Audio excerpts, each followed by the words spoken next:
Today on DOOP by the River, we're going to look at Brenden Aronson. Our youngster is now off to the Premier League. We're going to discuss that sale. Of course, our Philadelphia had a late one on Sunday night. What a victory. Finally a win, right, against the Portland Timbers. We'll talk about that.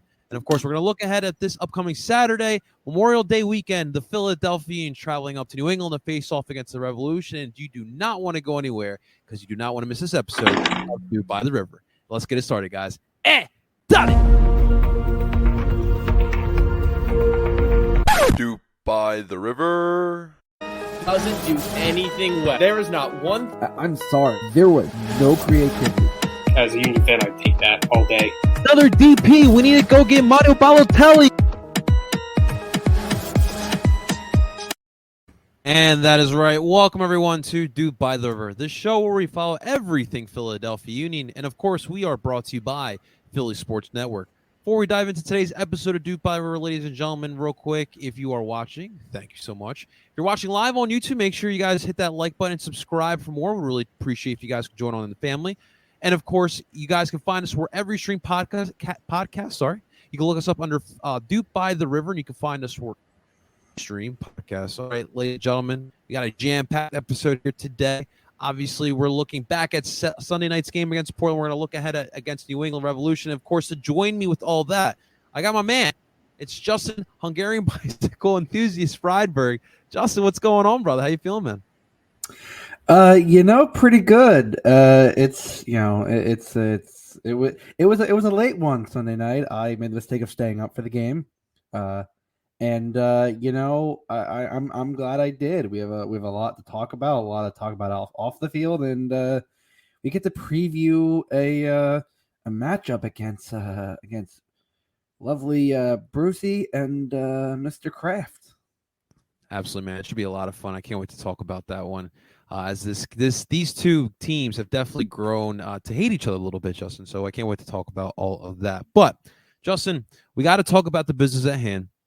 And we're talking big business here, all right? We're talking Brenden Aronson getting sold to the biggest league in the world. He's headed off to the Premier League as he's been sold off to Leeds United, and this has obviously been no secret. We have heard Brenden being linked for about a year now, and it's been official on the day we faced off against Portland, Justin,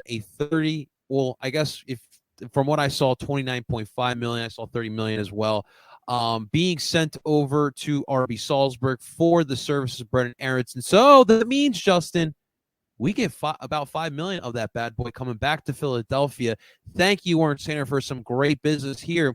But, Justin, you're obviously more in tune with the Premier League than I am. So, first, obviously, I want to get your thoughts on this move because, obviously, we're both really big Union fans, and this is obviously a big deal for both of us. But how do you think he fits with this Leeds United team, man? So this move was teased around December. Obviously, the reason that was given at the time was, well, Salzburg are in Champions League. They were prepping for the knockout round against Bayern Munich, and what they didn't say, but everyone kind of read between the lines was, well, Leeds were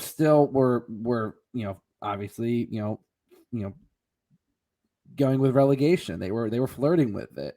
They were in the relegation scrap for most of the season, and this deal was obviously going to be contingent because if they got relegated, Brenden wasn't going to the championship. There would have been another Premier League club or even a Serie A club. I remember at one point AC Milan was linked, and so $30 million, $5 million to the Union is a pretty good chunk of change. That this is the deal that keeps on giving for the Union, that sell-on clause, and even if it wasn't, with these days with solidarity payments for, that now that the US and MLS are doing solidarity payments, you're going to see a lot more money coming in, but that money will get reinvested back to the academy. Although if it were me, they'd be, I'd say, hey, Jay, go invest that money in paving your lots or putting it in standing. But hey, what? I can't control what Jay does with money. But seriously, Jay, please pave those lots. They are crap. But no, This is a great move. I think, especially given the fact that he's back with Jesse Marsh. Like, if you look at Marsh's time with Salzburg, he had no problem sticking Brenden right in there, right into the position that he flourishes, which is that left side of the midfield, the attacking midfield, kind of as a central like slash winger. It depended on how they lined up. It was kind of that 4-2-2-2, so he was kind of usually behind the two strikers if needed. But Marsh, Marsh plays the similarly pressing system that Red Bull does, that the Union have. And I think he's going to slot in perfectly. The biggest change between Marsh and Bielsa was you still had some sense of pressing, but you didn't have the tired legs. Bielsa's a good coach and all, but the thing that everyone says, and it's the same thing with an Almeida, the same thing with Hernan Losada, all these kind of disciples, are that these players run out of steam. I mean, especially with Leeds this season, they had a ton of injuries. Calvin Phillips and Patrick Bamford both missed huge chunks of the season. And I would argue that both of the guys, especially Patrick Bamford, is key to their success in the first season. And you saw that. I mean, Marsh, when Bielsa was fired and Marsh was brought in, they were kind of teetering on the edge of will they, won't they? And as the season went on, the numbers show that with Marsh in place, if he had been in place at the beginning of the season, they actually would have finished at least a few places higher. So, and the biggest thing is, one, it gives legitimacy to American coaches, because obviously the British media, no secret, the British media has kind of a bias against American coaches. We saw it with Bob Bradley in his very, very, very short stint at Swansea. And I think now that Jesse Marsh has gotten a foothold, he'll get another year. He's going to get a transfer window, so he's already brought in Brenden. So I kind of feel like that's going to squash the Geordie to Leeds rumors, although who knows? That move could still go on. I mean, I think you kind of have two players of similar positions, so I think that's a bit of a tough one. But I think he's going to slot in perfectly in the heart of that midfield. To have a player, to play with a player of Rafinha's ilk, of Calvin Phillips, and if Patrick Bamford can get healthy, I know Brenden can provide that service to a guy of Bamford's quality. So the only concern I have is we know how physical the Premier League can be. We know Brenden can take it, but we also know that the amount of the physical toll that league can take on players. And for someone who's played, in some of the toughest places, who's played, CONCACAF qualifiers, who repeatedly got thrashed around in MLS games, I know he can handle it, but it's just, that's my concern. But I think he easily slots in perfectly to the heart of that Leeds midfield. Listen, they build him differently in Medford. All right, he's gonna be high now. But listen, I think what you didn't hit on, like everything you said, is spot on. But I think when we look at our club, what this does to the legitimacy of what they've been building with the youth academy, I think it escalates that. I mean, trying to sell to these kids here in South Jersey or Montgomery County or Delaware County or in any part of Philadelphia, you have an academy here that produced Brenden Aaronson, who's about to go play every weekend at the Premier League, the pinnacle of the sport, the biggest league in the sport. And I think that really brings a lot to it. Of course, obviously Justin made the joke of spending a little bit of the money on the pavement out in the lots, but how will we spend this extra $5 million that we just earned off of another sale from a player that doesn't play for us anymore? So I think that also adds to the legitimacy of Ernst Tanner. And in the words of Kevin Kincaid, Ernst Tanner is the best executive in the city of Philadelphia, and you can put a stamp on that, ladies and gentlemen. But Justin, as well, Jack DeVries staying in Venezia, obviously the delegate, it possibly gives him more playing time next season, but he's going to be staying over in Italy.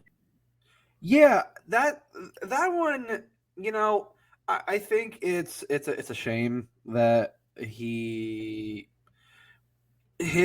move over there kind of coincided, obviously, a few years into the Union kind of switching out of a system with wingers, and now could he possibly have competed for that third or fourth forward spot and kind of been a second forward, possibly? But I think we don't know. Like I say, you wonder if that would have been like a David Accam situation, or a Fafa, where you're kind of pigeonholing a player that's a winger / forward into a more central role. It's a shame. I think he could be a quality player, but listen. I mean, he scored 20-some goals in the U19s, coming back from injury. I think that's key, and I'm sure there's a sell-on clause there somewhere. I'm sure they'll get a nice fee from Venezia. I think it's a good bit of business. You're not, again, we talk about this. These are the moves that are kind of going to be commonplace for, every Brenden or Mark. There's going to be a Jack. There's going to be a Jack DeVries. There's going to be a Thomas Romero. There's going to be a Derek Jones, an Austin Trott. Like, there's going to be the moves that kind of fly more under the radar, and that's normal. I think if you're going to get more of those than you are the Brendens or the Marks, and I'm okay with that because that means that you are churning out consistent talent that is going to play somewhere good. I mean, look at some of these guys. Austin Trusty just got sold. Getting sold to Arsenal. Thomas Romero at one point was the starting goalkeeper for LAFC. Derek Jones is now a key piece on the bench for Charlotte. Like, it's not like these players aren't moving on and getting somewhere else. It's just, they weren't going to get time here, and that's fine. It's kind of how the numbers work out. Not everyone's going to get time. So if you can get a bit of money for a player, then that's good business.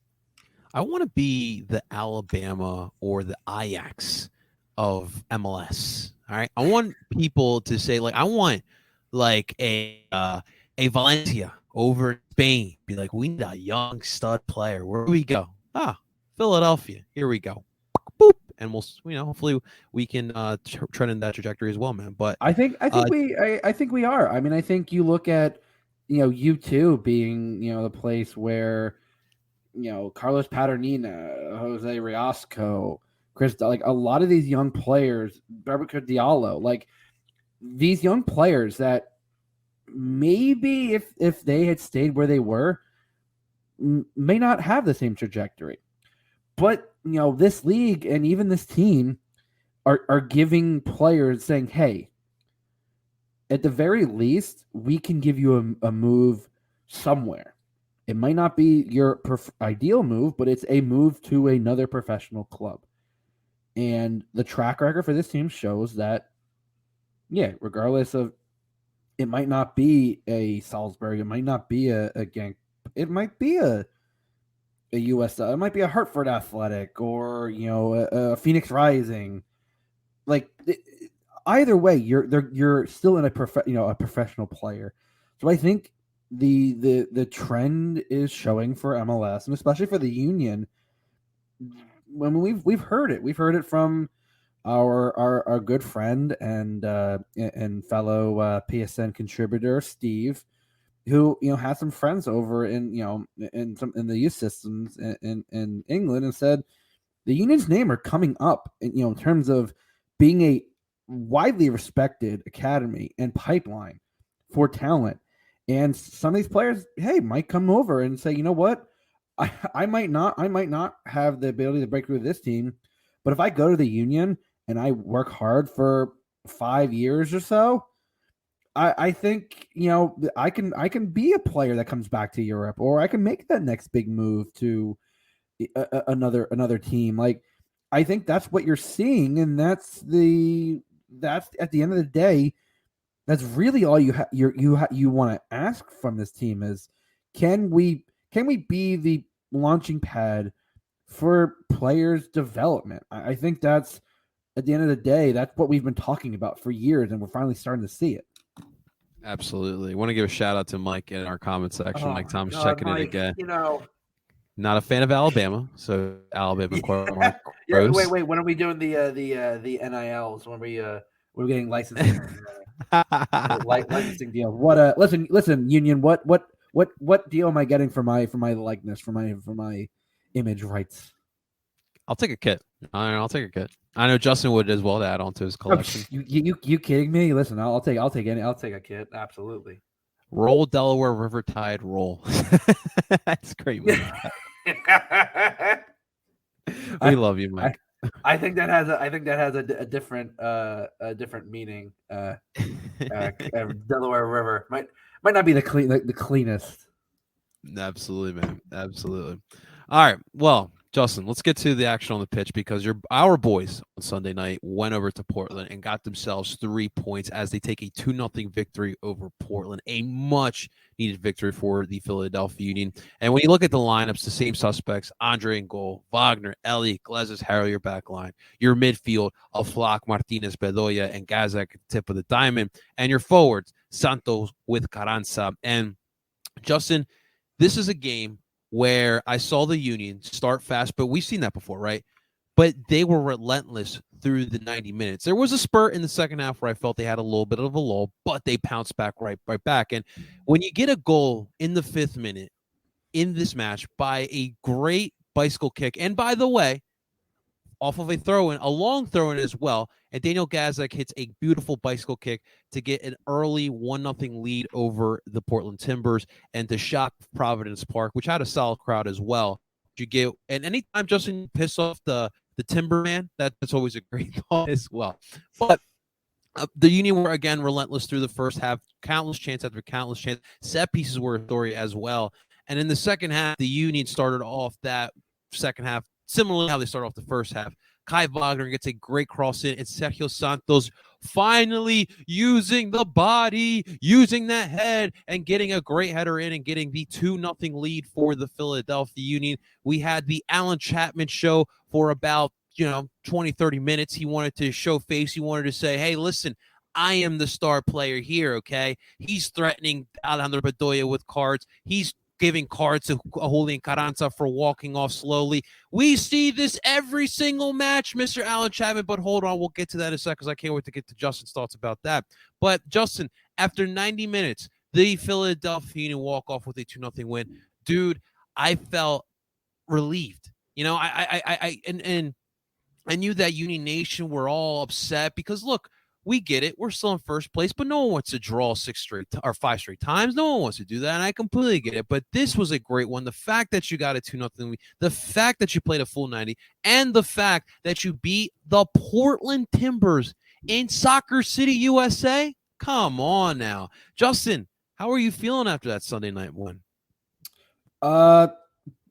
Pretty damn good. As I said, I made the mistake. I had a D&D with my fellow Sons of Ben members, our SOB D&D session. And I'm like, you know what? It's 10:30. I'll stay up for the first half at the very least. I have a few drinks. So I'm like, I'll set aside a few for drinks and just kind of watch the first half. And I'm sitting there and going, I'm like, okay, well, I'm still talking with some of the guys in the session, and I look over and I'm like, and I process of that long throw, and I'm like, oh, okay, and I was like, Ali flicks it on, and then guys like again with an awkward looking overhead / bicycle kick, whatever you want to call it. I'm going for the bicycle kick. I think at that point, if you're overhead kick or whatever, that's a bicycle kick. Listen, it's over your head. It is what it is, but that shocker 5 minutes in, stunning the Providence Park crowd.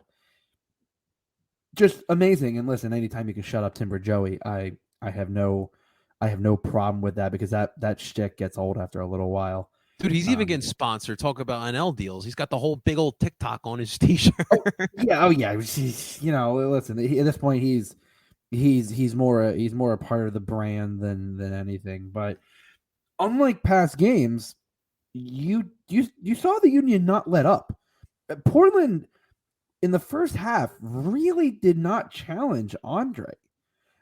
The Union defense played well, and anytime, listen, for all the Portland's done well the past, decade, it's kind of a transition period. Diego Valeri, he went back to Argentina, to his home, boyhood club. Argentina. You still have Sebastian Blanco, but he's coming off a pretty big injury last year. Managed to play in the MLS Cup final, but they basically kind of go through him. And I mean, they know Felipe Mora. He's still coming back from injury.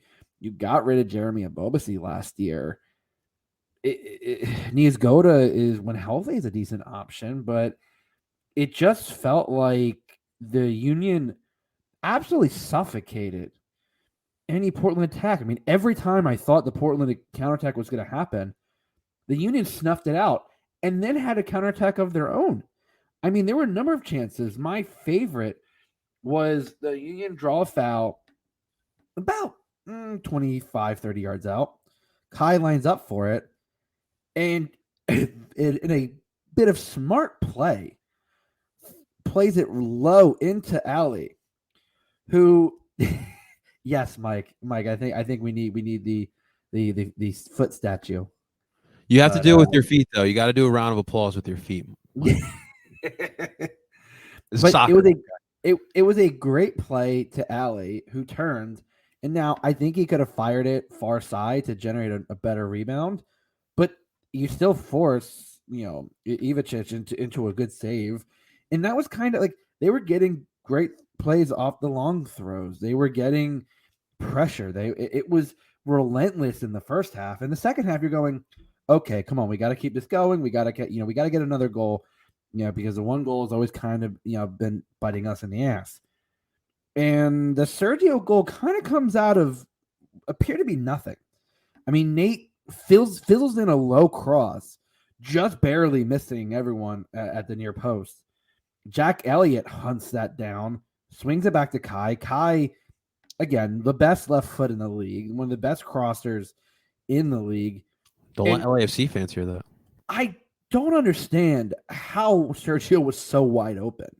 Like, the amount of space, that looking back at that play, Bill Tuiloma was supposed to be covering Sergio, and he just kind of loses him. Like, Sergio just kind of takes a step back to kind of get just enough space to head that, and that was a perfect header.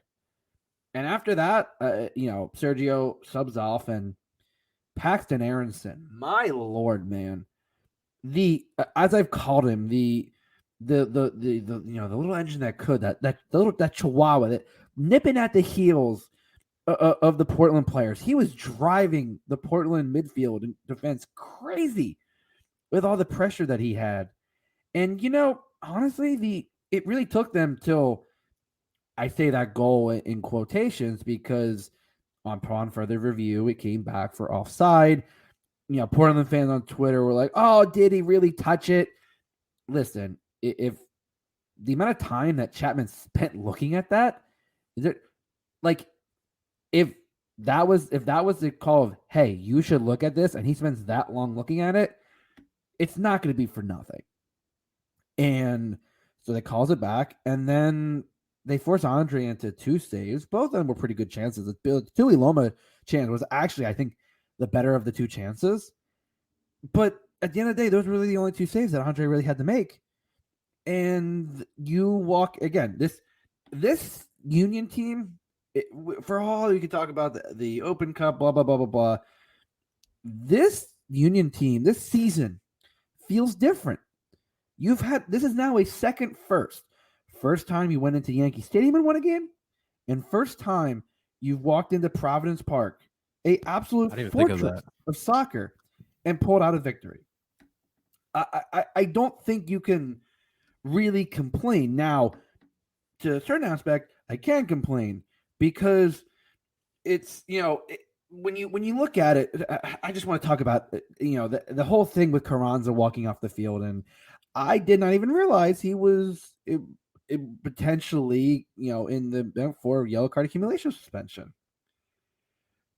I don't know what Jim Curtin's bite as well.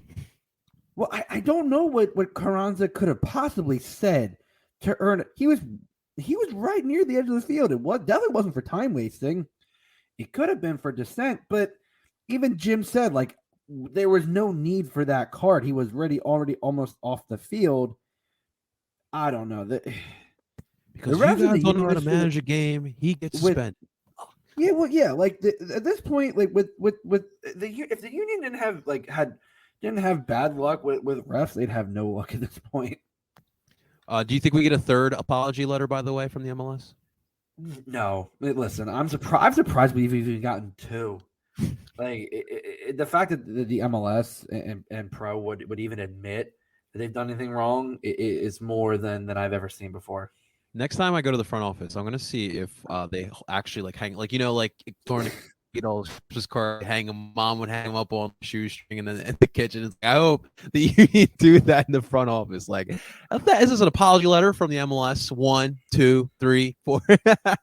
Listen, I would love it. Here's the first apology letter to which Don Garber kissed our butts. Here's the second one. And if you look over here, oh my God.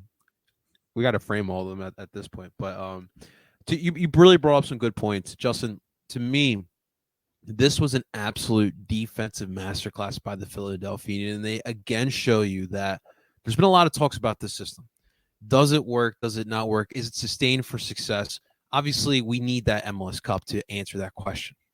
But, dude, even to this day, we've ran the same system for essentially 3 seasons now. We're in our 4th season because if you take back 2019, and yet this is still it's getting better. It's getting more installable. You just mentioned all the first in Yankee Stadium, the first in Providence Park, and the way they kind of shut down, and it was a complete team effort. Yes, the back line was on freaking point, but the way the midfield was so compact and just freaking suffocating the crap out of the Portland Timbers, it was masterclass as well. Justin, it took the Timbers 27 minutes just for them to get a shot. Their first shot attempt in the 86th minute. That is bonkers, Justin. Absolute bonkers. And obviously we know that the counterattack and how we love to maneuver and attack that way. But man, oh man, like they could shut down attacks like that. And I know they were missing some key pieces. Although you were saying Nisgoda, I think he's solid, but I also do like Focasa, that was he Portuguese?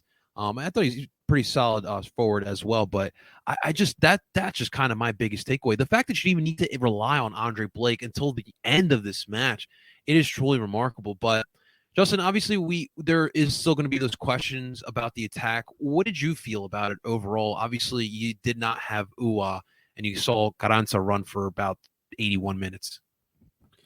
I thought the attack looked really good. I think it's the best we've seen probably since the LAFC game.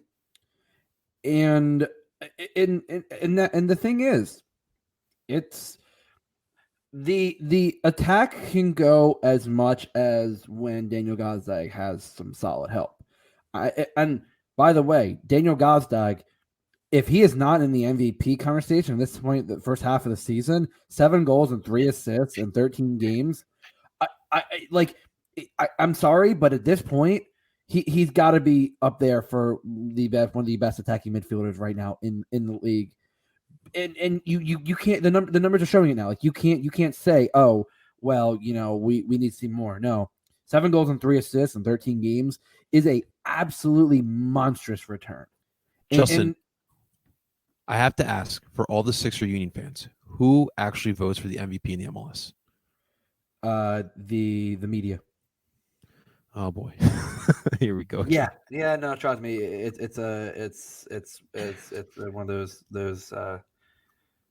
those kind of votes. But I think this time around, I mean, you know what you get from Carranza. It's a shame. I mean, listen, one game. I think having it right before the break is not a bad thing. I think essentially giving Carranza a little extra rest. It's never a bad thing to give the players some rest. It'll make some lineup choices, but the attack looked really good, especially when Paxton came on the field. Paxton really, they had some solid chances in the second half, even after the goal. And they were playing exactly how the Union want to play. They had just under 40% possession, I think. The passing numbers were better. This is Union soccer. This is exactly what Jim wants to play, and they executed it so perfectly that the Union playing this well makes other teams look poor, just because. Again, we've said this, and I've gone back to, when we interviewed Danny, and he said the Union aren't a defensive team, but they have a defensive structure to where if they're on their game, they're suffocating you. To have a goalie like Andre Blake at this point only having to make 2 big saves, that's a luxury you love to have, because if you need him, he can come up with that big save. But you didn't need him to make a big save for over 80 minutes. And I think that is a luxury that any team would kill to have, to say, hey, my goalie only needs to make a couple big saves over 90 minutes, and the defense and the midfield take care of the rest of the cleanup. Any coach who tells you that they wouldn't want that at a performance, they're absolutely lying to you. This is, without a doubt, the best Union performance, I think, to this point in the season. I think this is one of the most complete games outside of the NYCFC game. This is one of the most complete performances you've seen from the Union all season. Yeah, it's definitely tough to kind of match those two up together, but it is definitely up there for one of the best. Mike lets us know that the players actually do get votes as well, so it'll be very interesting. Obviously, Gazek's going to have to continue this form. I thought the media vote was like slightly higher, but I don't know. But players should still vote. I think. I think that's. But unlike the NBA, you know how it works but there's usually like the supporter shield player, like team, like. Remember, like last year it was, Carlos Heel wins the MVP, Bruce Arena won the Coach of the Year, like the awards that were voted on, like Matt Turner, like you knew who was winning what at certain points of in that season. Absolutely. I do want to ask you a question, because I saw this statement a couple times, and I actually had this on my comments on TikTok as well. I want you to look kind of a little bit ahead at the end of the careers of Paxton Aronson and Brenden Aronson. Who do you think will have the more successful career overall? We're talking trophies, we're talking overall performance on the pitch, everything. I know it sounds crazy at this point, but I think Paxton. And the reason I say that is I think with Brenden, you know what you get in terms of they both have the energy, they both have the pace. I think the thing that might set Paxton apart is his ability to get shots off, the ability to get in those spaces. And Brendan's a better passer. I think that's the thing. It's just, for me, the unknown of the shooting is what is just leaning me towards Paxton. I mean, Brenden, as Mike said, he's 90% there. We know what we've got. He's making the big money move. But I'm still always curious with Paxton, just because I feel like there's going to be a point where he just takes it and runs. And I think it's going to be tough, obviously, with Gazdag playing the way he is. But I think he's going to be pushing for minutes. He could be pushing for minutes. At this point, Jim might throw him, if he wants to give Uwa a rest, or throw him in as a second forward, or do the Christmas tree. Like, I think you're going to see him force his way in here. So it's a close call, and I know, listen, I might get flack for it, but I think at the end of the day, Paxton has the chance to be have the higher upside of the two. It's very interesting, because obviously Mike as well says Brendan's proven already. Paxton is pure speculation, still has not separated himself at all. Here's what I will say about Paxton. When I watch him play, he's not scared. He's not, and I'm not saying Brendan is either, but when I watch Paxton play, I see him take more risks. Like the fact that Paxton wanted to take on Diego Chata in this past match, like an 18-year-old kid wants to take on the best. That takes balls of steel. Exactly. that takes massive cojones to pick up with one of the scariest men in the league. Dude, seriously. And so that's where I'm like kind of lying on. And so here's the thing as well is obviously soccer has its ebb and flows, comes systems. Obviously, I think Brendan's style of play fits today's day and age of soccer. Everyone's looking for that, Jurgen Klopp high press type of style. And he obviously fits that mold very, very well. And so I think that, depending on how the game changes over time, I think Brendan is just more suited for the way you play now. But it is definitely going to be interesting, and we'll obviously be looking to see. But, I think right now I have to go with Brenden. This is classic Union fans always hoping the next guy is better. 90% of the time, that guy doesn't pay. That's a good point as well. It's tough, especially Brenden set the bar really high right now as far as Union youth products as well. But I think that's the luxury that you have with these academy players with the hype. I mean, Paxton has shown with, obviously he hasn't had as much time, but when the moments he's been given, he's come up with some pretty spectacular moments. And I think in Brendan's case, he also benefited from not really having much of a competition in front of him. With I love Marco Fabian, and his goal against Red Bull will forever be one of the best moments for me in Union history. Weirdest career in Union history too. But let's be honest, Brenden took that job and ran because Marco was hurt and suspended, and then just never picked it up again. I think Paxton obviously has more of an obstacle, but I think knowing how he is, I think that'll make him work 10 times harder to push his way into the starting lineup. Yeah, I agree. I will say I do think that Paxton should be getting some more minutes, and I stemmed this back from even last year because there were some spurts where I did see some nice stuff. That goal against New England last year, I mean, come on. Oh my God, that was filthy. Beautiful. That Absolutely was filthy. Mike, why you gotta do this to me, man? Prospects. We all know the Phillies farm system. Mike, do not make me come to Delco and slap 50 Shades of Dupe out of you. All right, listen, don't test me. I will. All right. Ease off of it, mister. And Mike, you also know the problem is with homegrown players, drafted players as well in the city is that the minute these guys don't seem like they're going to be the next Justin Jefferson or the next Tuukka Rask, whatever he may be, LeBron James, we want to run them out of town. And, obviously that has a part to do with it as well. Listen, but Johnny, we're not blessed with that. Come on. The difference is the Union don't believe in the draft anymore. That's how it works. The Union don't believe in the draft. What is so we don't have to worry about that Justin Jefferson versus Jalen Reagor, the DK Metcalf versus JJ Target Whiteside. We don't have to worry about that. I agree, Mike. We definitely need to see some more, and from all these young homegrowns as well. But Justin, you know what Saturday is? Obviously, this weekend is Memorial Day weekend, which I hope everyone's having a safe weekend. But you know what Saturday is? On Memorial Day weekend, dude. Is it a Patriots game? Birds Patriots rematch of the Super Bowl. No, dude, we got the Revs. Dude, I'm excited, man. On Memorial Day weekend, we get this great. Listen, I'm gonna have to somehow get some kind of quad box or whatever I can get set up while I'm down the shore. Get the game on the TV. Are you kidding me? Listen. I me. No matter where I am, I will have that game on, and I will be running around the shore house. I will be staying at, just screaming "Doop" at the top of my lungs. So I will be prepared.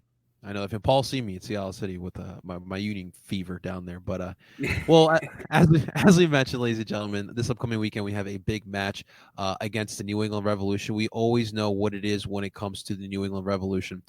So we were blessed enough to have Sam Minton give us the preview, give us his thoughts, the insight of the New England Revolution. He writes for the Bent Musket, the SB Nation version of the New England Revolution. So we're going to bring you now that interview with Sam. We're hoping this time it runs a lot more smoothly than we did last time. So without further ado, we're going to give it over to Sam. Does he do better today on the Doop by the River guest line? Please welcome from the Bent Musket, Sam Minton. What's going on, Sam? How are we feeling today? Doing good, doing good. We're recording on a nice U.S. Open Cup Wednesday, so excited for that action for the Revs, but doing good and looking forward to this match on Saturday. That's right, Sam. I really do appreciate it. It is match.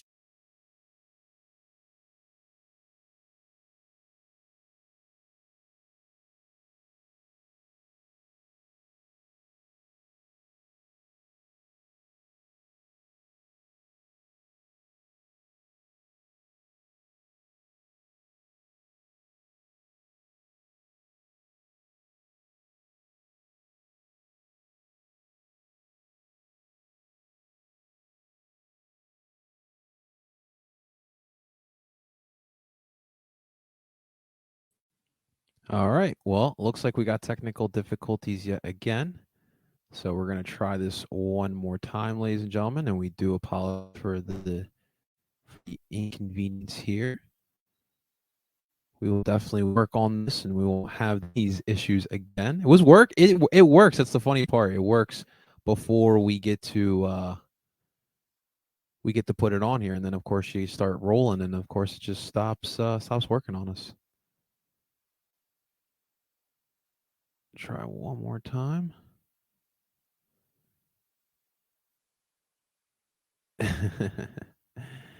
that is fair. That is absolutely fair. All right, let's bring back in our man Justin. Justin, I listen.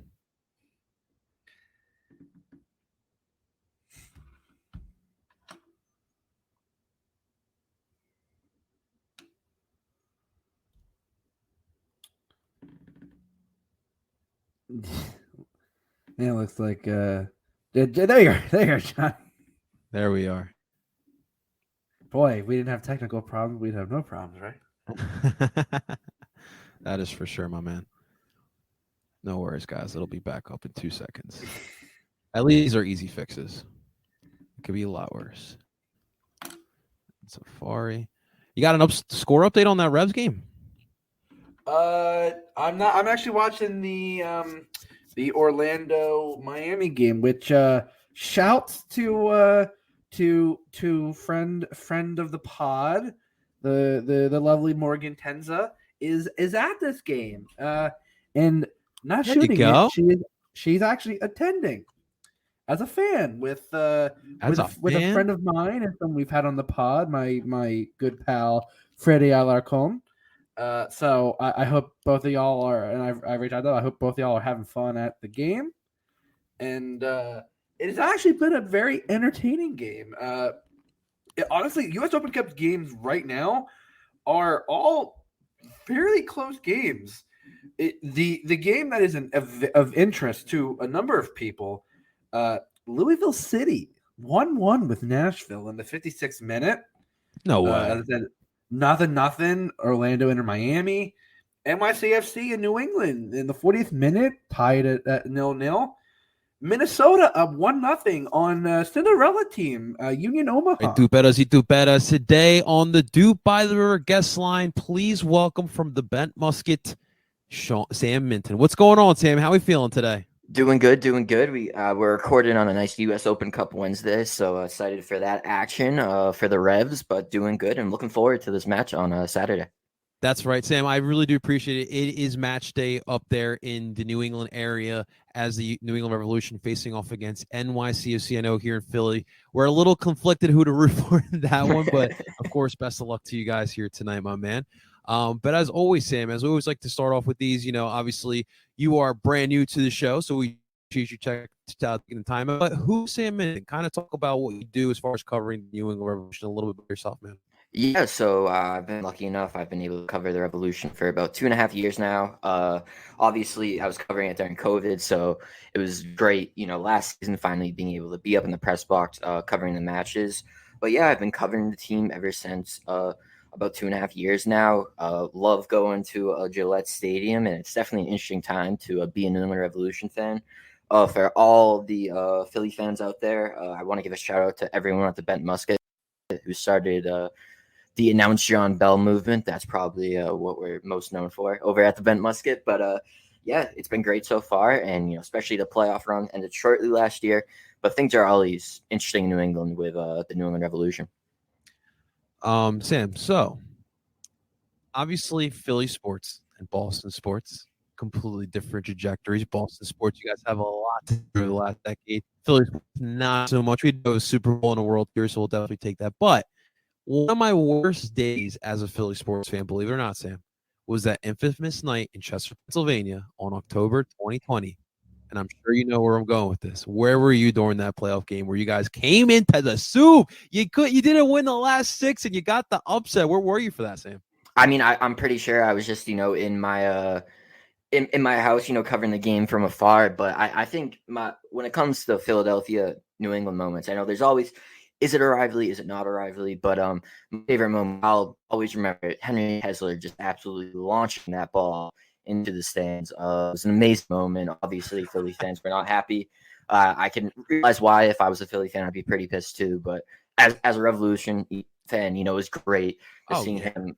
It would have been better if there were ball boys and ball girls. Just imagining that interaction would have been amazing.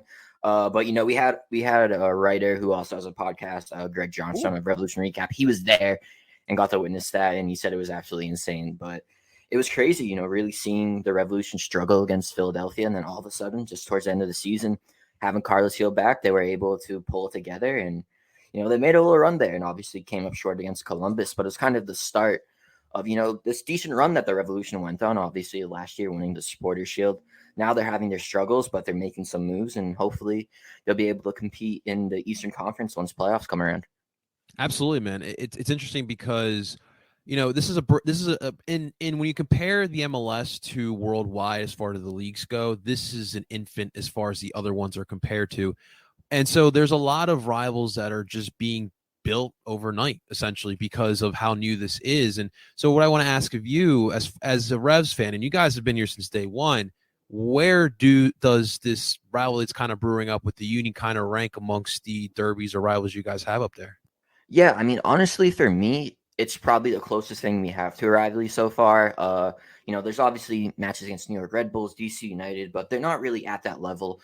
Obviously, I think there's been some tenacity in those Philadelphia games, whether it be, Matt Turner kind of, getting a little elbow from Casper, the not so friendly ghost who's now on the Chicago Fire. And also, too, we kind of some illusions that maybe a certain Polish player who also shares the same name may have thrown a social media person's phone and broke it.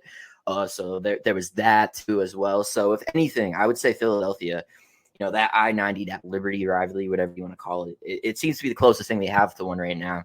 So hopefully on Saturday, see the Tempest players, see it in a tense game, and hopefully, at least for the Revolution, they'll be able to come out on top. It's only good for the league, my man. I completely agree. Obviously, when you look at sports, obviously Sixers and Celtics. I mean, for a lot of Sixers fans, those 80s. Oh, man. And of course, people forget about the Flyers and the Bruins. I mean, some great matchups in playoff history that you look at both of those. Obviously, it's tough for the Phillies and the Red Sox in different leagues. And, obviously, 2 Super Bowls that we've seen between the Eagles and Patriots, but you get these guys twice a year, every year, and it's ever since Bruce has been there, this is when it's really started up, and it's been a lot of fun, and it's definitely added to that rivalry. And like I mentioned, a brand new league, it's really been adding some great spice that we like to see here, my man. Oh yeah, for sure. And credit to Bruce Arena. He's really changed things here in New England, brought in a whole new kind of mentality, and he deserves all the credit in the world, obviously, for that supporter shield and, where the team is right now. So it's definitely been fun to get the Bruce Arena experience. Absolutely. He's definitely been one of the best for sure all time, man. All right. So you guys have had a new look at part of this rebrand phase that we've been in the MLS. And I think you guys were the last to have one of the original crests from day one. Yep. So what is your thoughts?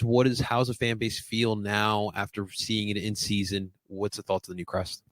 Yeah, I think overall it's kind of gotten to the point where people are moving on. I know definitely when the leaks were coming out, when rumors were coming out, it was something where people were kind of hesitant. I would say 50-50 would probably be the word, where people love the crayon flag. We have our writer Jake Catanese. Long live the crayon flag. He'll have that hashtag.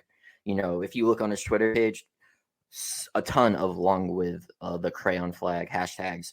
So it's definitely tough to see it go. Obviously, you love that originality and just, being one of those original MLS clubs. But to the credit, the new one, I definitely think it looks pretty good on merch, looks pretty good on the jersey. Obviously, it kind of still has some of that European flair, the circle crest and some of the typography and whatever it may be. But, it was probably time for an update.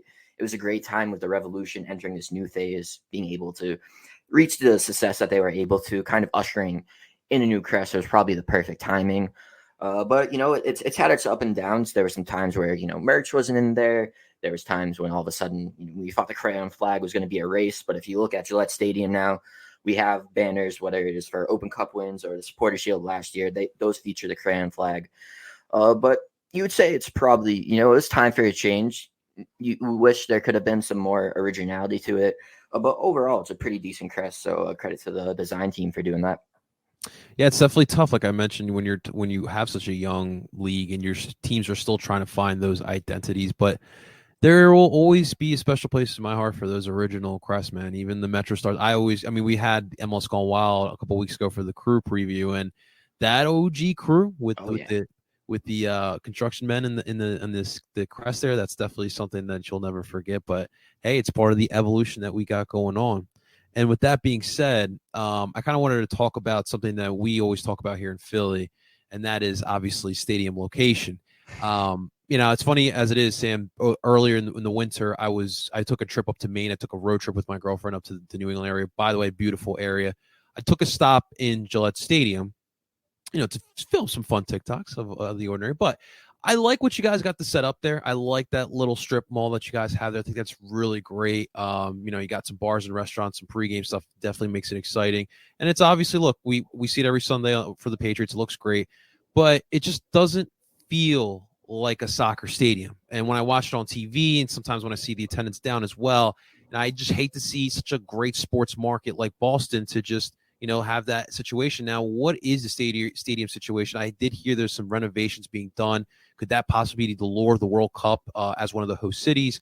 And of course, the question that we always ask as MLS fans: do we move into a downtown situation? So, what is the situation right now at the stadium?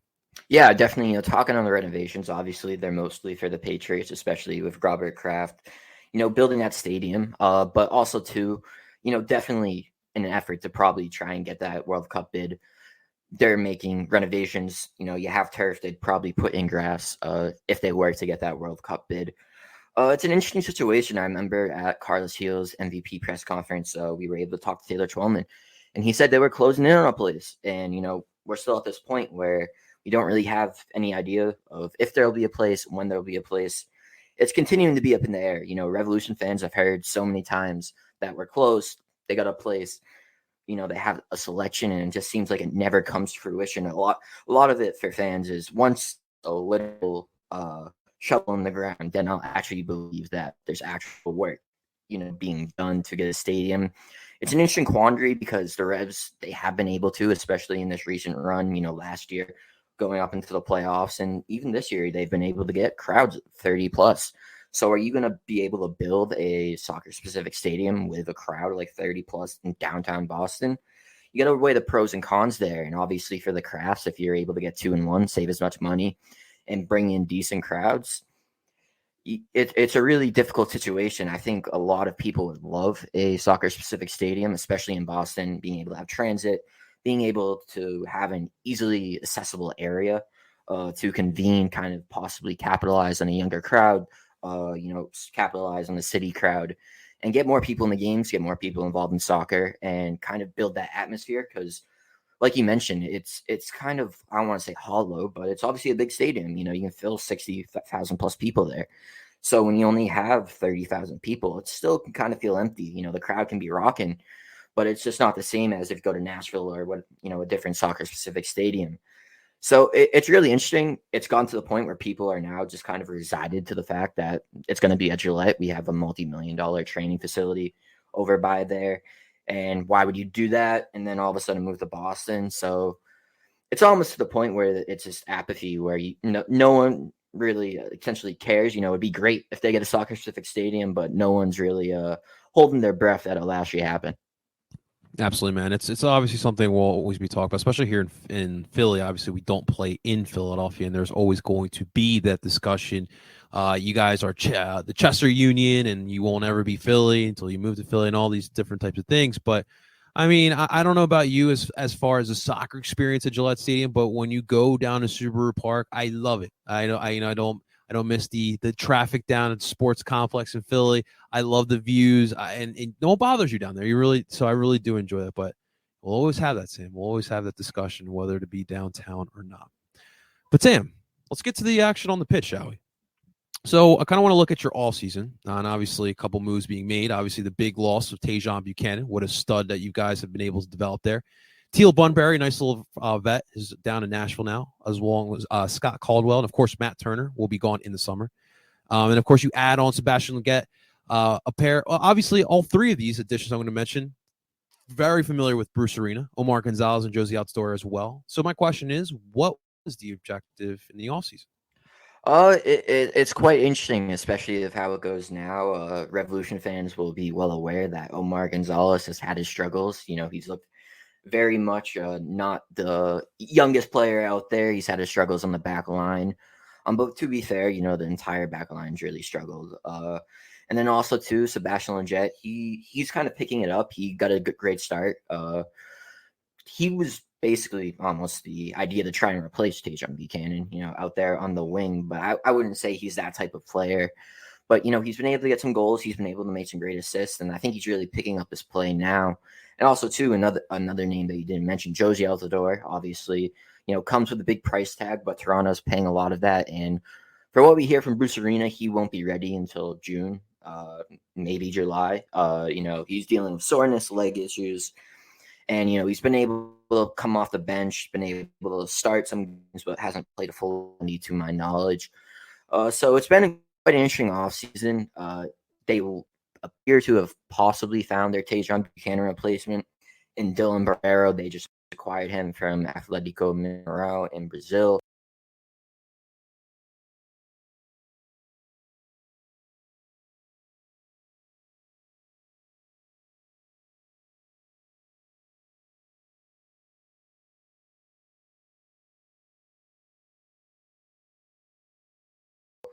He's more of a winger type.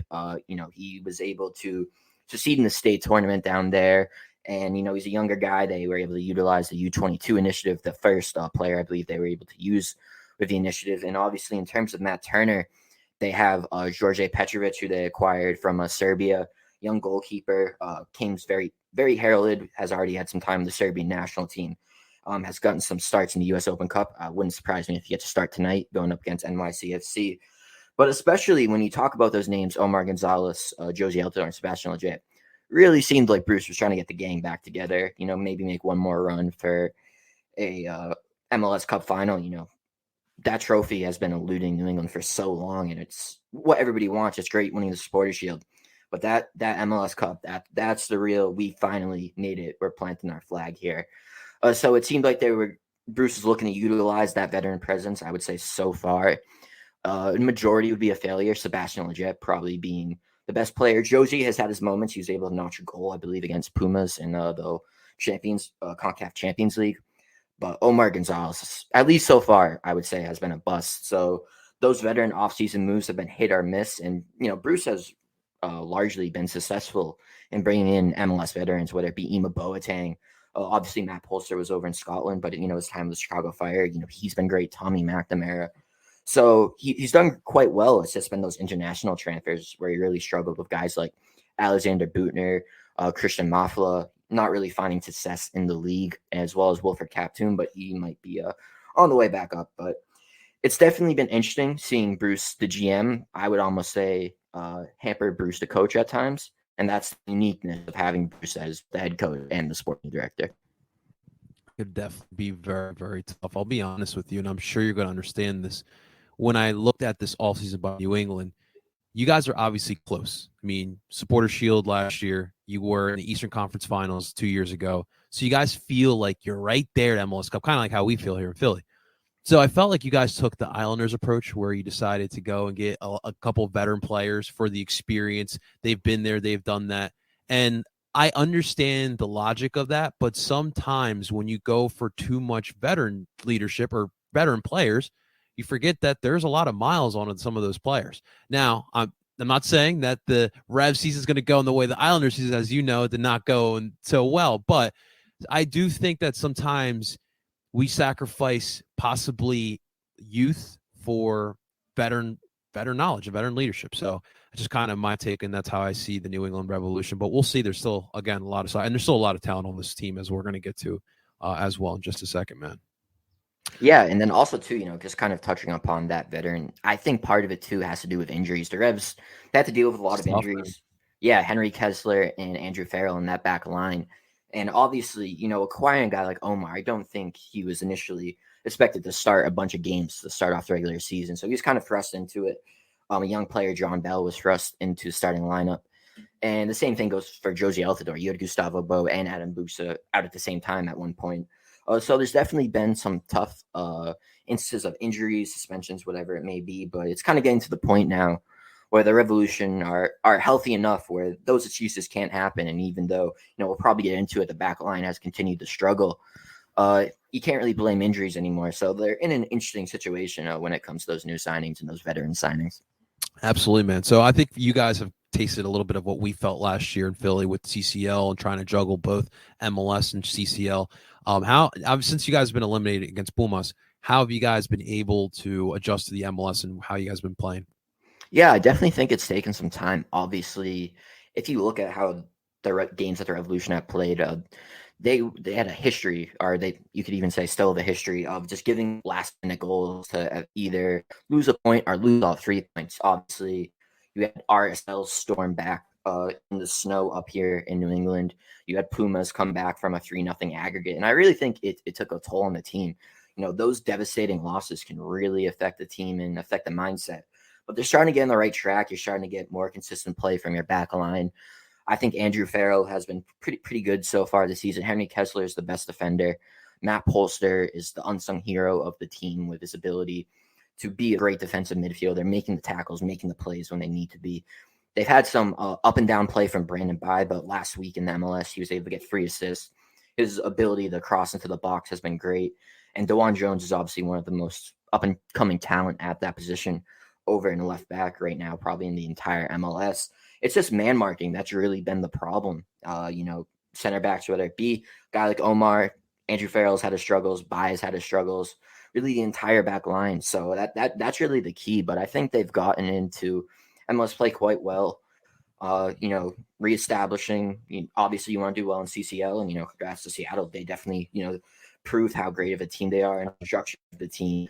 But the Revolution, they want to win an MLS Cup. And, you want to do well in the league. So, I think they've prioritized that. Obviously, I think they want to do well in the U.S. Open Cup. I think the lineup they brought out last week definitely showed that. And waiting on lineups now, we'll see, how full strength of a lineup they give. But I think they've done a pretty good job of, reconstructing their goals and really focusing on doing well in MLS. With that being said, look, for the Philadelphia Union, they're obviously coming off of a really big win on the road against Portland, and that was a much needed win because they were winless in 6 before that. So, and also the system of the Philadelphia Union, obviously Bruce has mentioned to it as well, is nothing complicated. We all know how they're going to play. So how do you think this upcoming Saturday Bruce is going to handle the Union high press and just the way the style of play that they play with? Yeah, I'll definitely give credit to Bruce, being down there in trainings and just, watching the team. That's something they've been working on, dealing with press and also, pressing opponents as well, too. So I think they'll be well equipped to handle it. Petrovic, he's if he gets to start, he's pretty good with his feet. Same thing with Turner. So I believe they'd be able to break the press. I think the key will be using those dynamic players that they have in order to break that press, whether it be a guy like DeJuan Jones, whether it possibly be a guy like Dylan Barrero. You also obviously have Gustavo Bo returning to health. He got, I believe, like 40, 45 minutes last game along with Barrero. So it wouldn't surprise me if they get a full 90-minute run out soon. And also, too, if you're just able to get into that final third and loft the ball into the box, Adam Boots is probably the deadliest guy in MLS when it comes to balls in the air and being able to get those into the back of the net. So I think it will be an interesting game. I think that high press could test the Revolution back line, the sense of operating on the counter, or if a turnover is made and Philly's able to switch on and get onto the attack, testing guys like Andrew Farrell, Henry Kessler, Matt Polster, and the rest of the back line. But they're in a situation, especially with how this team can perform, at home, you want to get 3 points, especially of how the team has struggled so far this season. They need to, obviously, the East is close, but you need to get as many points as home as you can get. So I think Revolution fans are definitely expecting a win out of this Saturday's matchup. All right. I like that. I like to hear that.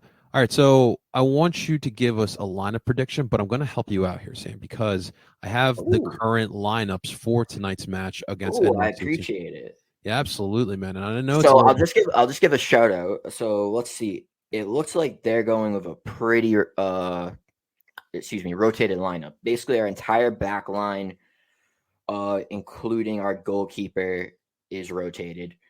It looks like in our midfield, Maciel, he's a hit or miss starter. Matt Polster, I would say he's definitely a starter. with the captain's band too, man. Yeah, he deserves it too. Boateng's been a guy coming off the bench. Rennick's been a guy coming off the bench. Damien Rivera, hit or miss starter. Esmir, I'm going to mispronounce his name, Baraktovic, just signed a homegrown deal, 17 years old. Nice. So, yeah, very heavily rotated lineup. So, from what I take about this, Philly's going to get a full force Revolution lineup coming on Saturday. So, does that mean Buska, Heel, and Bo? I would definitely say Heel plays. I would definitely say Buxa plays. Back line, you should get guys like Henry Kessler, Andrew Farrell, DeJuan Jones, Brandon By in the back line. I would say Turner probably starts. Polster could be a guy up in the air who maybe, if they get a lead early or, God forbid, the Revs go down a few goals early, they take him out, rest him, get him back in. But the Revs do have a guy like Tommy McNamara. They have Wilfred Kaptoum, Arne Richardson, those guys who could slot into the midfield.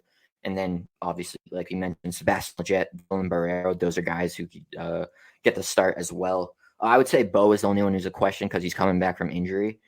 But besides that, I would say definitely full back line, most likely full midfield, and you'll definitely get Buxa at the minimum up top. All right. So the final question is a two-parter. So obviously, Sam, this is a Union podcast. So what I want you to give us is a key for the Philadelphia Union to beat the Revolution. What do the Union need to do to beat the Revs, and give us a final score prediction? Yeah, so I definitely think that it's shutting down those dynamic players, whether it be on the wing backs, being able to provide service in the box. So a guy like DeJuan Jones, a guy like Brandon By, because if he's able to get service into the box, he's shown. He got a hat trick of assists last week. So definitely think closing in on those wing backs. And then also, too, it's proven to be effective. It's probably not the cleanest style of play, but if you're able to be physical with Adam Buxa and Carlos Heel, they can definitely have their struggles. So I think, closing in on those DPs, closing in on those wing backs, that's really an area where you need to focus on, especially with Buxa and Heel kind of scoring the majority of the goals so far for the team. And I definitely think it's going to be an interesting matchup. I guess I'll be a little bit of a homer and say probably a high score. Will I say a high scoring fair? Not really. 2-1. I'll go with the Revs pulling out the victory. The Union do not even know how to beat a high scoring game, so no. Yeah, it's with the back line. It can be up in the air. If we get Henry Kessler and Andrew Farrell, probably one goal. If we get Andrew Farrell and Omar Gonzalez, could be a little bit more of a high scoring affair. So it all depends on that. All right, man. All right. Well, Sam, listen, we do appreciate your time and giving us the insight for the New England Revolution. Where can people find your work as far as covering the Revolution? Yeah, so you can definitely find me on Twitter at Sam_Minton22, and also just make sure to check out the Bent Musket at the Bent Musket, and check out all our stuff. Have coverage from Gillette Stadium whenever the Revs are at home, and we have a bunch of great writers on the staff. Shout out Seth, shout out Josh, and the whole gang. And Greg, who recommended how great you are on the show. So I appreciate, being able to be on here. And yes, just make sure to check us out there, and looking forward to Saturday. Absolutely. Big shout out to Greg for sure. Big shout out to Sam too. We will also put those in the description so you guys can go check out the work of Sam for whoever wants to be in tap with what's going on for the New England Revolution. But I want to give a big thank you to Sam. Thanks, man. All right. Justin, your thoughts, takeaways from our interview with Sam? I think a lot of good points. The one thing I will say is I think he undersold just how bad Omar Gonzalez has been. I mean, the man who I firmly hold high on the list of reasons we did not qualify for World Cup 2018. Omar Gonzalez is I'd say definitely there with Michael Bradley and Bruce Arena. Ironically, all in that list. I think their defense has been kind of suspect at times, as he said, between injuries and rotation. It hasn't really looked completely solid. The midfield, I mean, when Carlos Hill is on, he's on. But I think it's absolutely clear that the offense goes through Carlos Hill. And if he can get service to Adam Buksa, then it's going to be an issue. But I think in terms of the crosses, the Union have shown this year that they've been really good at handling crosses. They've forced a lot of teams into just launching balls into the box, and between Jack Elliott and Jakub Glesnes, you have two guys who've been able to handle those with ease. I mean, if all you're doing is just crossing the balls in the box, I think the defense will take that any day. And I just think that it's going to be an interesting matchup for the Union because we don't give up a lot of goals, but at the same time, we haven't been scoring a ton. But the way this New England defense has been, I'm curious if this is a game that could potentially be exploited. It'll definitely be a close one, but every so often there's a Union Revolution game that kind of gets blown out of the water at a certain point. Absolutely. I definitely think that emotions will be high for this match when you're talking about both of these sides, and I think that'll be prevalent. So anytime you have just emotions flying high, anything could definitely happen. I think for me, the concern is the forwards. I don't know what Mikel. Obviously, we have Jim's presser probably tomorrow, so we'll find out what the update is on Ua. But the last we heard, I mean, he didn't travel to Portland, and he's been nursing this quad still, and it's definitely been a concern. But you obviously don't have Carranza, so Justin, is Sergio and Corey, or if you run a Christmas tree, is that good enough to be a pretty strong New England side who's starting to find form? I think so. I think in terms of Ua, I said this with NYCFC before the international break. I really hope they don't rush him, especially on that turf. The reason he's in the situation in the first place is because you played him on arguably the worst surface in the entire league at the Stadio Olympique in Montreal. Literally one of the worst surfaces in the league. Has been for years, and players that MLS players have said that for years that it's almost unplayable. I really don't think they should play him. If they do, I could see Sergio starting. He also picked up a knock as well in last game. That's the thing. I think with that, you might see him on the bench, and you might see the Christmas. I think you might have. Remember, the Christmas tree kind of came out of necessity for rotation. And I think the Christmas tree would also allow one of Quinn or even Paxton to get some time. So I'm not as concerned because if Daniel Gazag's given the space, especially with some of the young players, I could easily see Gazag really pushing that back line and testing as to the strength, because as Sam said, the back line's kind of been up in the air. So I think if anyone's going to take advantage of that, it's going to be a very informed Daniel Gazdag. It's so funny because I feel like last time, I think the two times we played him last year was before World Cup or before international break and during international break last season, if I'm not mistaken. And obviously this season. Yeah, it was also around CCL. At that point, you were resting a lot of players between international breaks and the CCL. I think last season was a bit of a outlier. And obviously the season before you had, 6 times. But typically the Union have actually played fairly decently in New England. So I like, and especially given that this is the last game before a 2-week break, I think you could see Jim, roll the dice and try to be a little more creative with the lineup selection. Definitely. I definitely think it's definitely going to call for that because obviously it's going to be a tough one. But, so do you vision a Christmas tree coming on Saturday night? I think so. I think it obviously we'll see Jim's presser, how Sergio is doing. I think realistically you're going to want to, if he's healthy enough to be on the bench, I think that, and that involves the Christmas tree. Obviously, the lineup's going to pretty much stay the same. With the Christmas tree, I would say I'd have Paxton next to Gosdog, just because I think Paxton played really well in his around 40 minutes of play on Sunday. So I think Jim will reward that with some time. But other than that, I think it's a similar lineup. But I think that's still a pretty strong lineup. I think, the Union have been a pretty solid road team. So I definitely see, at the very least, walking away with a point. I mean, you know how New England games can be.